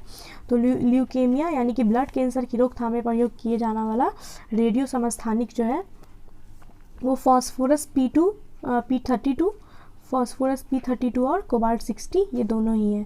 तो इसका आंसर होगा उपर्युक्त में से एक से अधिक। ब्लड कैंसर की रोकथाम के लिए कौन सा रेडियो का समस्थानिक उपयोग किया जाता है? तो फॉस्फोरस P32 और कोबाल्ट 60 का। तो उपर्युक्त में से एक से अधिक इसका आंसर सही होगा। नेक्स्ट है, तीव्रता एवं प्रयुक्तता के आधार पर निम्नलिखित में से कौन सा कर्क रोग उत्पन्न कर सकता है तथा उसका उपचार भी करता है? तो कर्क क्या है जो कर्क रोग उत्पन्न भी कर सकता है और उसका उपचार भी कर सकता है? तो ये आयनीय विकिरण जो है इसके द्वारा कर्क रोग उत्पन्न भी हो सकता है और उसका उपचार भी किया जा सकता है। नेक्स्ट है, सहज प्रणाली का परिवर्धन निम्नलिखित में से कौन सा है? सहज प्रणाली का परिवर्धन निम्नलिखित में से प्रणाली की स्वपोषी क्रिया है। नेक्स्ट क्वेश्चन देखते हैं, शरीर का तापकरण नियंत्रित कौन करता है? शरीर का तापकरण जो है ये हाइपोथैलेमस के द्वारा नियंत्रित होता है। नेक्स्ट है, शरीर का तापमान कौन नियंत्रित करता है? Same question hypothalamus. देखिए 2018 में भी पूछा और सेम क्वेश्चन 2019 में भी पूछा। नेक्स्ट है, लैंगिक जनन से अनुवांशिक विचरण कैसे होता है? लैंगिक जनन से जो अनुवांशिक विचरण होता है ये जीन के सम्मिश्रण से भी होता है, क्रोमोसोम में बदलाव के कारण भी होता है और जीन के मिश्रण से भी होता है। ठीक है, सम्मिश्रण यानी कि ब्लेंडिंग और मिश्रण यानी कि सफलिंग। तो उपर्युक्त सभी इसका आंसर सही होगा। नेक्स्ट है, डीएनए को किसने अंतः पात्र में बनाया? तो डीएनए को अंतः पात्र में आर्थर कोनबर्ग के द्वारा बनाया गया था। नेक्स्ट है, कौन सा दिन डायबिटीज़ दिवस के रूप में मनाया जाता है? तो 14 नवंबर जो है विश्व मधुमेह दिवस के रूप में मनाया जाता है। नेक्स्ट है, सबसे छोटा जीव जो स्वयं विकास एवं प्रजनन करने में समर्थ है। तो वो सबसे छोटा जीव कौन है जो स्वयं विकास एवं प्रजनन करने में समर्थ है? तो वो विषाणु, ये वो कौन सा जीव है? तो वो है हमारा ये माइकोप्लाज्मा है। माइकोप्लाज्मा वो सबसे छोटा जीव है जो स्वयं विकास एवं प्रजनन करने में समर्थ है। नेक्स्ट है, निम्नलिखित में से किसकी कोशिका में कोई एंजाइम नहीं होता है? तो विषाणु यानी वायरस के कोशिका में कोई भी एंजाइम नहीं पाया जाता है। नेक्स्ट है, bill and Melinda Gates foundation के द्वारा स्थापित भारत के कार्यक्रम आवाहन किसके प्रतिरोध के लिए कार्यरत है? तो भारत में HIV की रोकथाम के लिए बिल एवं मेलिंडा गेट्स फाउंडेशन के द्वारा एक पहल आवाहन की शुरुआत वर्ष 2003 में की गई थी। वर्ष 2003 में की गई थी। तो ये HIV के लिए था। नेक्स्ट है, सर्वप्रथम मानव हृदय प्रत्यारोपण किसके द्वारा हुआ था? यानी कि हार्ट ट्रांसप्लांटेशन। तो ये सर्वप्रथम जो है हृदय प्रत्यारोपण हुआ था, ये डॉक्टर क्रिश्चियन बर्नार्ड दक्षिण अफ्रीका के एक सर्जन हैं दक्षिण अफ्रीका के सर्जन, दक्षिण अफ्रीका में ये हुआ था। डॉक्टर क्रिश्चियन बर्नार्ड डॉक्टर थे, उनके द्वारा जो सर्वप्रथम मानव हृदय का पहला ट्रांसप्लांटेशन किया गया था सफलतापूर्वक। नेक्स्ट है जीवाणुओं की खोज किसने की है? जीवाणुओं की खोज जो है ये ल्यूवन हॉक ने 1676 में की थी। नेक्स्ट है कणीय तत्व क्या है? कणीय तत्व क्या है? तो कणीय तत्व एक वायु प्रदूषक है। ये वायु की गुणवत्ता को प्रभावित करने वाला एक मुख्य कारक है। नेक्स्ट है संवहनी वैस्कुलर, पौधों में पानी ऊपर किससे जाता है? तो संवहनी पौधों में जो पानी है वो ऊपर कैसे जाता है? तो वो जाइलम के द्वारा ऊपर जाता है। नेक्स्ट है सेल्सियस स्केल पर मानव शरीर का सामान्य तापक्रम कितना है? तो सेल्सियस में मानव शरीर का सामान्य तापक्रम जो है ये 36.9 डिग्री सेल्सियस होता है, और फ़ारेनहाइट में कितना होता है? 98.4 फ़ारेनहाइट या 98.6 लगभग इतना माना गया है। लेकिन सेल्सियस में कितना होता है? तो 36.9 डिग्री सेल्सियस। नेक्स्ट है सर्वदाता वर्ग के रक्तदाता का रक्त ग्रुप कौन सा है? तो सर्वदाता वर्ग के रक्तदाता का रक्त ग्रुप कौन सा है? तो ओ जो है रक्त, इसको ओ वर्ग का, ये ओ जो है रक्त वर्गधारी व्यक्ति में सभी वर्गों को रक्त प्रदान कर सकता है। ये जो ओ पॉजिटिव वाले जो ओ लोग होते हैं, ये जिनका ब्लड ग्रुप ओ होता है, वो सभी ब्लड ग्रुप वाले लोगों को ब्लड दे सकते हैं, इसलिए इनको क्या कहा जाता है? सर्वदाता कहा जाता है, यानी कि ये सभी को ब्लड दे सकते हैं। और सर्वग्राही किसको कहा जाता है? तो ए बी पॉजिटिव वाले को सर्वग्राही कहा जाता है, क्योंकि ये हर ब्लड ग्रुप वाले व्यक्ति से ब्लड ले सकता है, लेकिन दे किसी को नहीं सकता, दे सकता है सिर्फ ए बी को ही, यानी कि अपने समान ब्लड ग्रुप वाले को ही दे सकता है। तो सर्वदाता किसको कहते हैं? ओ को, और सर्वग्राही ए बी को। नेक्स्ट है हड्डियों की पढ़ाई विज्ञान की किस शाखा के अंतर्गत की जाती है? तो हड्डियों की जो पढ़ाई की जाती है ये ऑस्टियोलॉजी के अंतर्गत ऑस्टियो का ये अध्ययन किया जाता है, हड्डियों का ऑस्टियोलॉजी।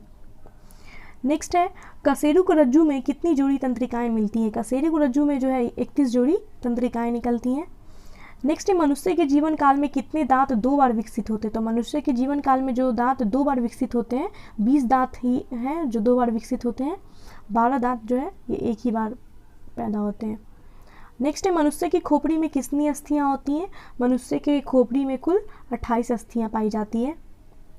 नेक्स्ट है मनुष्य के शरीर में पैर की हड्डी क्या होती है? मनुष्य के शरीर में पैर की हड्डी खोखली होती है।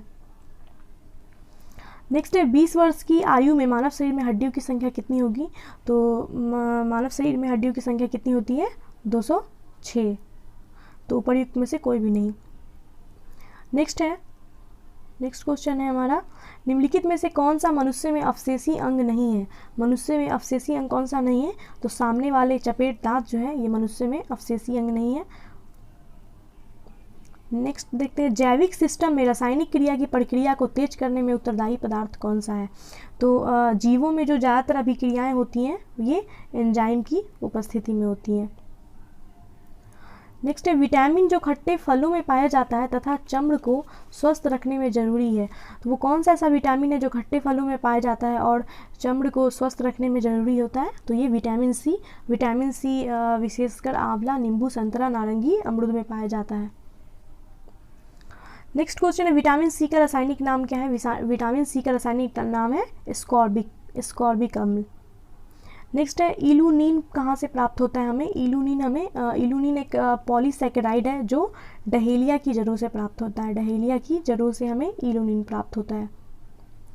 नेक्स्ट है 80% से अधिक सेल में पाए जाने वाला पदार्थ कौन सा है?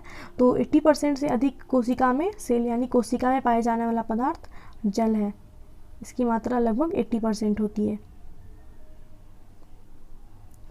नेक्स्ट निषेचन की क्रिया कहाँ पर होती है? निषेचन की क्रिया अंडवाहिनी में होती है। नेक्स्ट है आधुनिक मनुष्य का पूर्वज कौन है? आधुनिक मनुष्य का पूर्वज क्रो-मैग्नॉन मनुष्य को आधुनिक मानव से काफ़ी मिलता जुलता है, तो इसको आधुनिक मनुष्य का पूर्वज माना गया, क्रो-मैग्नॉन। नेक्स्ट है विकास का मुख्य कारण क्या है? विकास का मुख्य कारण है प्राकृतिक वनन। नेक्स्ट है शैवाल और कवक के मिलने से लाइकेन बनता है, जिसे क्या कहते हैं? तो शैवाल और कवक के मिलने से लाइकेन बनता है जिसको म्यूटुलिज्म कहते हैं। ठीक है, म्यूटुलिज्म। नेक्स्ट क्वेश्चन है, प्रतिवर्ती क्रियाओं का नियंत्रण केंद्र कहाँ पर है? प्रतिवर्ती क्रियाओं का नियंत्रण जो है ये कशेरुक रज्जु में होता है, स्पाइनल कॉर्ड में होता है। नेक्स्ट है, विकास का कारण क्या है? विकास का कारण है पीढ़ी से पीढ़ी अनुकूलन, ये विकास का कारण है। नेक्स्ट है, कच्चे फलों को कृत्रिम रूप से पकाने के लिए प्रयोग में लाई जाने वाली गैस का क्या नाम है? तो कच्चे फलों को पकाने के लिए हम एसीटिलीन और एथिलीन, इन दोनों का ही इस्तेमाल किया जाता है। इसका आंसर बी और डी दोनों ही होगा। एसीटिलीन और एथिलीन, इन दोनों का ही उपयोग किया जाता है कच्चे फलों को पकाने के लिए। नेक्स्ट है, माँ पौधे की भांति पौधा कहाँ मिलता है? तो माँ पौधे की भांति पौधा कहाँ से? हमें बीजों से भी पौधा मिलता है ना सेम, और तने से भी मिलता है, तो इसका आंसर होगा सी, इन दोनों से। नेक्स्ट है, जल से बाहर निकाले जाने पर मछलियाँ मर जाती है, क्यों? क्योंकि वे सांस नहीं ले पाती हैं, है ना। नेक्स्ट क्वेश्चन है, जहाँ जीव रहता है उसे क्या कहते हैं? तो जहाँ पे जीव रहता है उसे आवास कहते हैं, जीव आवास में रहता है अपने। नेक्स्ट क्वेश्चन है, मधुमक्खी कॉलोनी के सदस्य एक दूसरे को किस प्रकार पहचानते हैं? तो मधुमक्खी जो है वो एक दूसरे को कैसे पहचानती है? तो गंध से पहचानती हैं। नेक्स्ट है, मायोग्लोबिन कौन सी धातु है?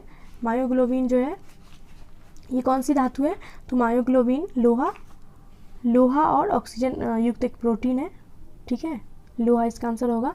मायोग्लोबिन जो है वो लोहा और ऑक्सीजन का युक्त एक प्रोटीन है जो सभी स्तनधारियों की मांसपेशियों में पाया जाता है। नेक्स्ट है, मनुष्य के शरीर में खून के शुद्धिकरण की प्रक्रिया को क्या कहते हैं? तो खून का जो शुद्धिकरण किया जाता है मनुष्य के शरीर में, इस प्रक्रिया को डायलाइसिस कहते हैं। नेक्स्ट है, निम्न में से किसकी कमी से मधुमेह रोग होता है? तो मधुमेह रोग इंसुलिन की कमी से होता है, इंसुलिन की कमी से। इंसुलिन का जो मुख्य काम होता है ये ग्लूकोज का नियंत्रित करना होता है, और इसकी कमी से ग्लूकोज जो है वो नियंत्रण नहीं हो पाता है, जिसकी वजह से मधुमेह रोग होता है। नेक्स्ट है, एड्स निम्न कारणों में से किसके कारण होता है? तो एड्स जो है ये विषाणु के कारण होता है। एड्स एक विषाणुजन्य रोग है। एड्स रोग का कारण क्या है? HIV, human immuno deficiency virus. Next है, एड्स इसके कारण होता है? सेम क्वेश्चन, विषाणु के कारण होता है, वायरस से होता है एड्स। नेक्स्ट क्वेश्चन है, HIV द्वारा होने वाला रोग क्या है? HIV के द्वारा कौन सा रोग होता है? एड्स होता है। नेक्स्ट है, स्त्रियों की तुलना में पुरुष अधिक वर्धानता से पीड़ित हो सकते हैं, क्यों? तो स्त्रियों की तुलना में पुरुष अधिक वर्धानता से क्यों पीड़ित हो सकते हैं? क्योंकि स्त्रियों के पास जो क्रोमोसोम होता है वो XX होता है, और पुरुषों के पास होता है XY, यानी कि पुरुष के पास जो X क्रोमोसोम एक ही होता है और स्त्रियों के पास 2 X क्रोमोसोम पाया जाता है। तो एक अगर वर्धानता के जीन का वहन करता है तो दूसरा क्या करता है? उसको संतुलित कर देता है। तो इसलिए स्त्रियों में जो है वर्धानता से पीड़ित होने से ज़्यादा पुरुषों में इसकी अधिकता पाई जाती है, क्योंकि पुरुषों में केवल एक X क्रोमोसोम होता है। नेक्स्ट क्वेश्चन है, एस्पिरिन हमें कहाँ से मिलता है? एस्पिरिन मिलता है हमें पेड़ से। नेक्स्ट क्वेश्चन, गेहूं की खेती के लिए कौन से उर्वरक का उपयोग किया जाता है? गेहूं की खेती के लिए नाइट्रोजन का उपयोग किया जाता है, ये जो यूरिया में मिलता है। नेक्स्ट है, क्लोरोफिल में कौन सा धातु आयन पाया जाता है? क्लोरोफिल में जो है मैग्नीशियम आयन पाया जाता है। नेक्स्ट है, पौधे एवं पेड़ों का खाना तैयार करने की प्रक्रिया को क्या कहते हैं? पौधे और पेड़ों के खाना तैयार करने की प्रक्रिया को फोटोसिंथेसिस कहा जाता है, यानी प्रकाश संश्लेषण। नेक्स्ट है, जीवन चक्र की दृष्टि से पौधे का सबसे महत्वपूर्ण अंग क्या है? जीवन चक्र की दृष्टि से अगर देखें तो पौधे का सबसे महत्वपूर्ण अंग पुष्प है, ठीक है, क्योंकि पुष्प में ही भ्रूण का विकास होता है जिससे बीज बनता है, और बीज के अंकुरन से पुनः पौधा बनता है। तो पुष्प सबसे महत्वपूर्ण अंग है जीवन चक्र की दृष्टि से। नेक्स्ट है, सबसे लंबा जीवित वृक्ष कौन सा है? सबसे लंबा जो जीवित वृक्ष है ये सिकोआ है, जिसकी ऊंचाई लगभग 115 मीटर है। और सबसे छोटा वृक्ष कौन सा है? एंजियोस्पर्म वुल्फिया नाम का एक वृक्ष है जो सबसे छोटा है। नेक्स्ट है, एसिपिरिन क्या है? एसिपिरिन एक एंटीपायरेटिक्स है। नेक्स्ट है, किस वनस्पति खाद में अधिकतम प्रोटीन पाया जाता है? तो सबसे अधिक प्रोटीन जो है ये सोयाबीन में पाया जाता है, 38 to 42%। नेक्स्ट है, तना काट आमतौर से किसके प्रवर्धन के लिए प्रयोग किया जाता है? तो गन्ने के प्रवर्धन के लिए। नेक्स्ट है, संसार का सबसे बड़ा पुष्प कौन सा है? संसार का सबसे बड़ा पुष्प रेफ्लेसिया है, जो इंडोनेशियाई वन में पाया जाता है, और इसकी खोज जोसेफ अर्नाट के द्वारा 1818 ईस्वी में की गई थी। इस फूल का जो व्यास होता है ना, वो व्यास ये 100 सेंटीमीटर होता है और इसका वजन कितना है 10 केजी। सोचो कितना बड़ा फूल होगा, 10 केजी। तो रेफ्लेसिया सबसे बड़ा पुष्प है। नेक्स्ट क्वेश्चन है, हरगोविंद खुराना को किस आविष्कार के लिए सम्मानित किया गया था? तो हरगोविंद खुराना को जो जीन के संश्लेषण के लिए 1968 में चिकित्सा का नोबेल प्राइज़ दिया गया था, जीन के संश्लेषण के लिए। नेक्स्ट क्वेश्चन है, डॉक्टरों के द्वारा एनेस्थेसिया के रूप में प्रयोग होने वाला हास्य गैस कौन सा है? हास्य गैस किसको कहा जाता है? नाइट्रस ऑक्साइड को। जो ये हंसने वाली गैस, हास्य गैस मतलब हंसने वाली गैस। नेक्स्ट क्वेश्चन है, आर्कियोप्टेरिक्स क्या है? तो आर्कियोप्टेरिक्स जो है ये जुरासिक युग का सर्वपुरातन पक्षी है, जुरासिक युग का सर्वपुरातन पक्षी है। नेक्स्ट क्वेश्चन है, डॉल्फिन वर्गीकृत किया जाता है, डॉल्फिन को किस में वर्गीकृत किया जाता है? तो एक स्तनी के रूप में वर्गीकृत किया जाता है। नेक्स्ट है, प्रतिवर्ष 5 लाख भारतीय एक रोग से मरते हैं, इसकी पहचान करें। तो प्रतिवर्ष जो है 6 रोग से जो है भारतीय मरते हैं। भारत में 6 रोग से वर्ष 2016 में 4.23 लाख लोगों की मृत्यु हो गई थी। और 6 रोग किस कारण से होता है? तो 6 रोग जीवाणुओं के कारण से होता है। उस जीवाणु का नाम क्या है? Mycobacterium tuberculosis. ठीक है, 6 रोग में मनुष्य का फेफड़ा बहुत ज़्यादा प्रभावित हो जाता है, तो इसका आंसर होगा 6 रोग। नेक्स्ट है, शर्कराओं में सबसे मीठी कौन है? शर्करा में सबसे मीठा फ्रक्टोज होता है। नेक्स्ट क्वेश्चन है, मटर का पौधा क्या है? मटर का पौधा एक साग है, साग कुल का द्विबीजीय पौधा है। नेक्स्ट है, थायराइड ग्रंथि थायरोक्सिन स्रावित करने के लिए उत्तेजित करने वाला अंतःस्रावी हार्मोन कौन सा है?